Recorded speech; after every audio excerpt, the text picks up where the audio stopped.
Hi everyone, in today's video we're going to be taking a look at some of the fundamental skills with reading and writing for functional skills. So we're going to go through some of the basic things, so things like entry level all the way up to some of the key skills with reading and writing for level 1 and level 2. So if you haven't done so already, please could you like and subscribe, it really does help us out when you do so. So first thing to look at then, we've got a group of different statements and each of these are going to come together to actually tell us something about the topic of today.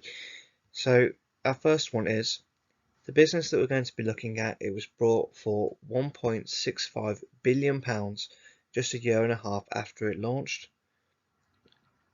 It was originally designed as a dating site and it began on Valentine's Day. So if you can stretch and challenge yourself, if you look at those statements there, I'd like to try and think about which of those statements would also be classed as a statistic. Now, if you're not too sure what we mean by a statistic, this is going to be one of the key techniques that we look at, especially when we think about our writing skills and our DeForest techniques, which is the acronym that we all should know by now and should be using in our writing day to day. Class feedback. Check your understanding against the ones below. So the actual thing that we're going to be focused on today is actually YouTube. So the social media device had a massive impact on society.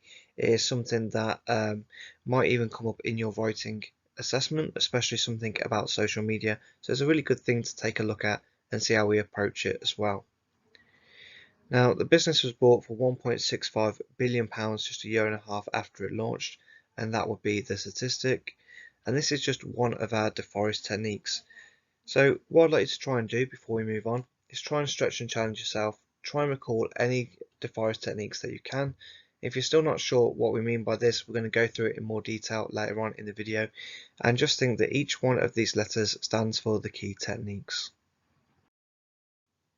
By the end of the video, you should be able to recall key elements of the functional skills course, understand how to approach reading and writing assessments, and finally, apply your understanding to an exam style question. Now this is just going to be the first part in 2 parts within the same topic, so please do check out the next video as it uploads a week later as well. So the first thing we're going to look at here is we're going to look at some key skills needed for entry level.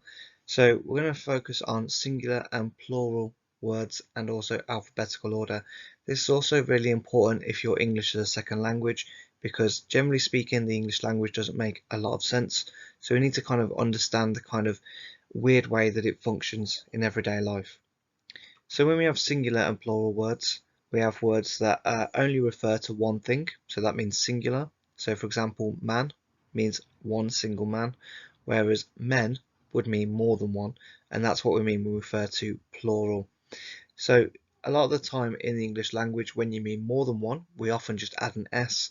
However, this doesn't happen all the time, as the last example would show you as well. The other thing to think about is if you are actually doing the entry level exam paper, one of the first questions you'll get will be to ask you to put a series of words in alphabetical order.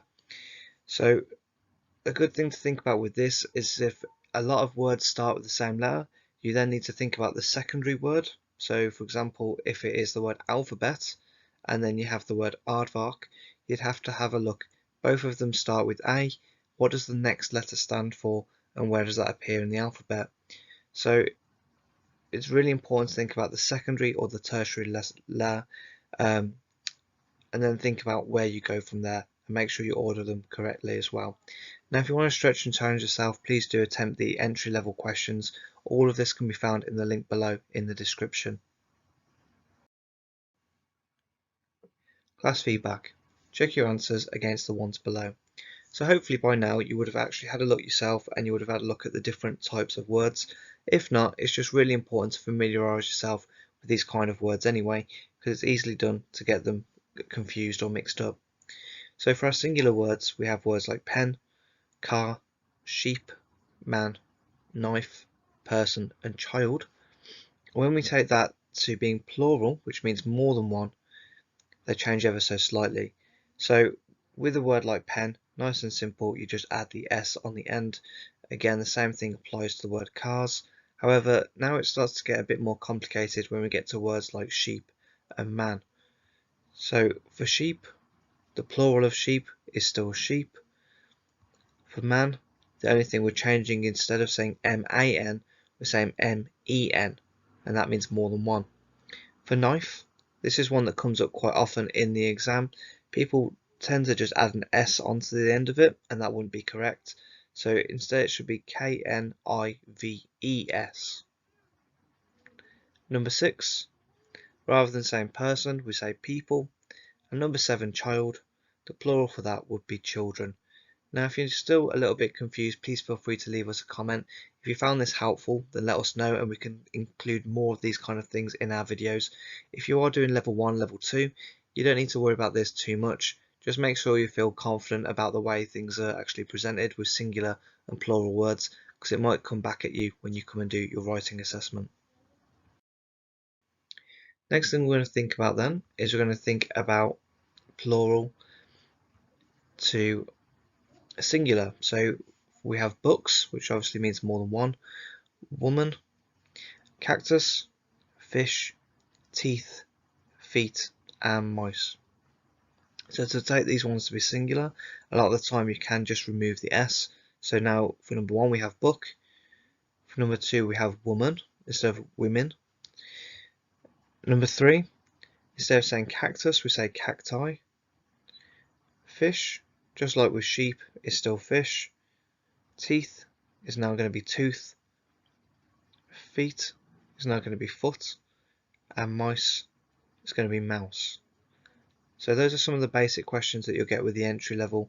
Please do keep going over them if you feel like you're a little bit unsure with some of them. It doesn't always follow an exact rule, but it's important to know that these are some of the most common ones that will come up within your assessment. Task 2.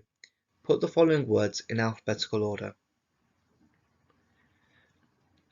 So you can see there in the first option we have 4 different words. The trouble is that each one of these starts with the same letter in the alphabet, so the next thing to do would be to go over to the secondary or even the tertiary letter within the word to decide which one goes in which order. So we've got achieve, antique, animation, and aggression. And then for the next question, you've got only 3 words to do. You've got download, disappointed, and disregard. And then the final one, you've got beneficial, fearful, bashful, and furious. Another thing to think about when you've already put these things in order is just take a little bit of time and make sure that you're familiar with each of these words. If you haven't heard of them before, it would be a good idea to go away and research them.